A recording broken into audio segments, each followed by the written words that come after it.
2019 চনৰ মানৰ পৰাই আমি চৰকাৰৰ লগত যোগাযোগত আছিলোঁ।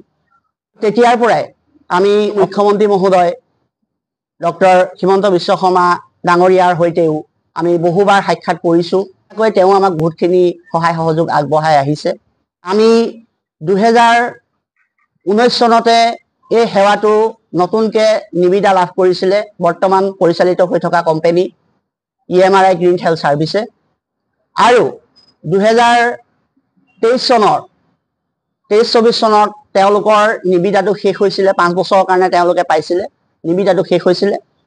আৰু শেষ হোৱাৰ পাছত আমাৰ মনত শংকা আছিলে যে নিবিদা যদি বেলেগ কোম্পানীয়ে হওক বা এই কোম্পানীটোৱে পায়, তেতিয়াহ'লে আমি যিহেতুকে 5 বছৰ কণ্ট্ৰেক্টচুৱেলত চাকৰি কৰি আছিলোঁ, আমাৰ কৰ্মচাৰীসকল সুৰক্ষিত হ'ব নাই।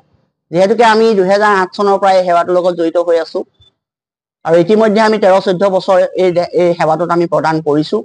গতিকে আমাৰ সকলোৰে এটাই আশা যে আমি এই সেৱাটোৰ লগত জড়িত হৈ থাকিব বিচাৰোঁ। আৰু সেইকাৰণে আমি মুখ্যমন্ত্ৰী মহোদয়ক আমি অনুৰোধ জনাই আছিলোঁ যে আমাৰ কোম্পানী যিয়ে নহওক, আমাৰ কিন্তু চাকৰিসমূহ থাকিব লাগে। আমাৰ এজনো কৰ্মচাৰী যাতে এই সেৱাটোৰ পৰা বঞ্চিত হ'ব নালাগে। আমাৰ যি দৰমহা, সেই দৰমহাটো আমি খুব কম পাইছিলোঁ আৰু সেই ক্ষেত্ৰতো আমি মুখ্যমন্ত্ৰী মহোদয়ক অনুৰোধ কৰি আহিছিলোঁ যে আমাৰ দৰমহা অলপ বৃদ্ধি কৰিব লাগে। সঁচাকৈ তেওঁক আমি ধন্যবাদ দিব লাগিব, কাৰণ তেওঁ আমাক যি হিচাপে তেওঁ প্ৰতিশ্ৰুতি প্ৰদান কৰিছে আজিলৈকে, তেওঁ কিন্তু কেৱল মুখেৰে প্ৰতিশ্ৰুতি প্ৰদান কৰা নাই, তেওঁ লিখিতভাৱেও প্ৰদান কৰি আমাক দেখুৱাইছে।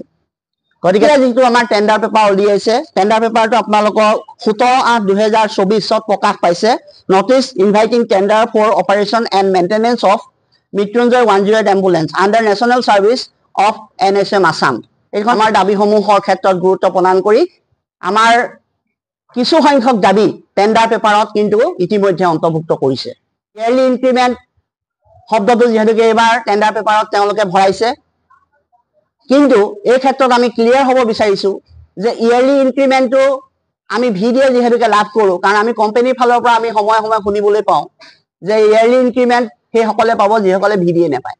গতিকে আজি আমি সেই কথাটো চৰকাৰক স্পষ্টভাৱে জনাই দিবৰ কাৰণে কোম্পানীক আমি অনুৰোধ জনাম যে কৰ্মচাৰীসকল আমি কোম্পানীৰ কৰ্মচাৰী, গতিকে কোম্পানীৰ ফালৰ পৰা আমাক বছৰেকত কিবা এটা দিয়াটো আমি উচিত বুলি আমি অনুভৱ কৰোঁ।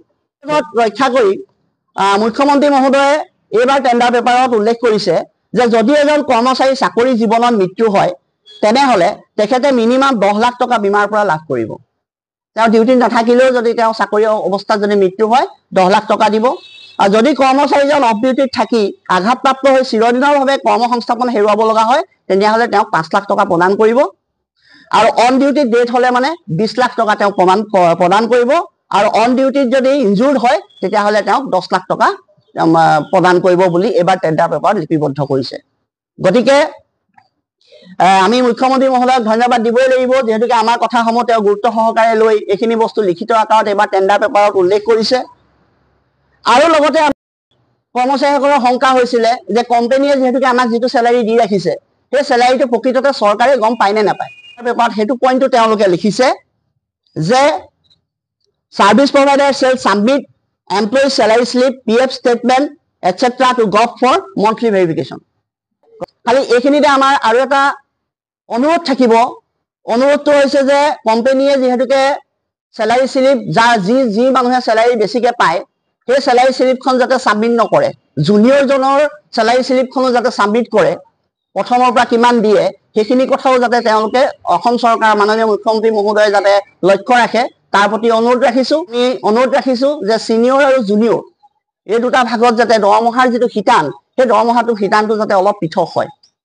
কাৰণ এজন 15 বছৰ কৰা মানুহ আৰু এজন 6 মাহ কৰি অহা মানুহে সমান দৰমহা পোৱাৰ ক্ষেত্ৰত, আমাৰ দৰমহা বেছিকৈ পোৱাৰ ক্ষেত্ৰত আমাৰ কোনো আপত্তি নাই, কিন্তু ছিনিয়ৰ বেচিছত অকণমান হ'লেও যাতে দৰমহাটো পৃথক হয়, তাৰ আমি অনুৰোধ ৰাখিছোঁ।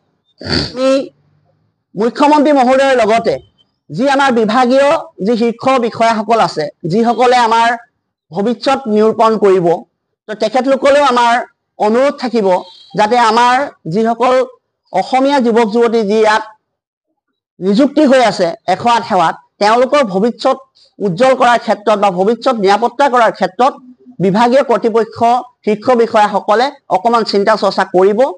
আৰু আমাৰ সিদ্ধান্তবোৰ দিয়াৰ আগমুহূৰ্তত আমাৰ কৰ্মচাৰীসকলে যিখিনি আমাৰ অভাৱ অভিযোগ আমি চাবমিট কৰিছিলোঁ সেইখিনি সিদ্ধান্ত গ্ৰহণ কৰি শীৰ্ষ বিষয়াসকলে অসম চৰকাৰক চাবমিট কৰাৰ আগমুহূৰ্তত যাতে আমাৰ কৰ্মচাৰীসকলৰ মনৰ যিখিনি কথা আমি কেনেধৰণে কি কৰিব বিচাৰিছোঁ, আমাৰ মনত কি প্ৰশ্ন আছে, কেনেকৈ আমি সমাধান কৰিব বিচাৰিছোঁ, এই কথাখিনি যাতে অলপ বুজ ল'বৰ কাৰণে চেষ্টা কৰে।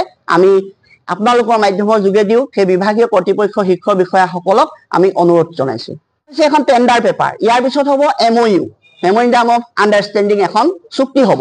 সেই চুক্তিখন কৰাৰ আগমুহূৰ্তত আমি মুখ্যমন্ত্ৰী মহোদয়, স্বাস্থ্যমন্ত্ৰী মহোদয় আৰু পৰিয়াল কল্যাণ বিভাগৰ স্বাস্থ্যৰ শীৰ্ষতম বিষয়াসকলক আমি অনুৰোধ জনাইছোঁ যে এই চুক্তিখন কৰাৰ আগমুহূৰ্তত যিহেতুকে এই ক্লজটো ভৰোৱা হৈছে, এই ক্লজটোৰ আমি উঠাই দিবলৈ কোৱা নাই, যাতে ভৱিষ্যত আমাৰ সুৰক্ষিত হয়। আমি যাতে কোম্পানীটোৱে দৰমহা বঢ়োৱাৰ ক্ষেত্ৰতে হওক বা বিভিন্ন সুবিধা দিয়াৰ ক্ষেত্ৰতে হওক যাতে পিছ পৰি ৰ'ব লগা নহয় বা কোম্পানী যাতে নিজৰ কথাত অটল থাকে, এই কথাখিনি আমি যদি ধুনীয়াকৈ লিপিবদ্ধ কৰি পেলানি আমি এতিয়াই যদি ঠিক কৰি ল'ব পাৰোঁ বা মেমৰেণ্ডামত যদি আমি MOUত যদি আমি অন্তৰ্ভুক্ত কৰাই ল'ব পাৰোঁ, তেতিয়াহ'লে আমাৰ কৰ্মচাৰীসকল আগন্তুক 5 বছৰলৈকে সুৰক্ষিত হৈ থাকিব বুলি আমি গোটেই কথাখিনি যেতিয়া আমাৰ টেণ্ডাৰ চূড়ান্ত হ'ব, যি কোম্পানীয়ে যেতিয়া পাব, সেই কোম্পানীটোৰ লগত আমাক এখন আলোচনা মিলিত কৰাম বুলি তেওঁ প্ৰতিশ্ৰুতি প্ৰদান কৰি থৈছে।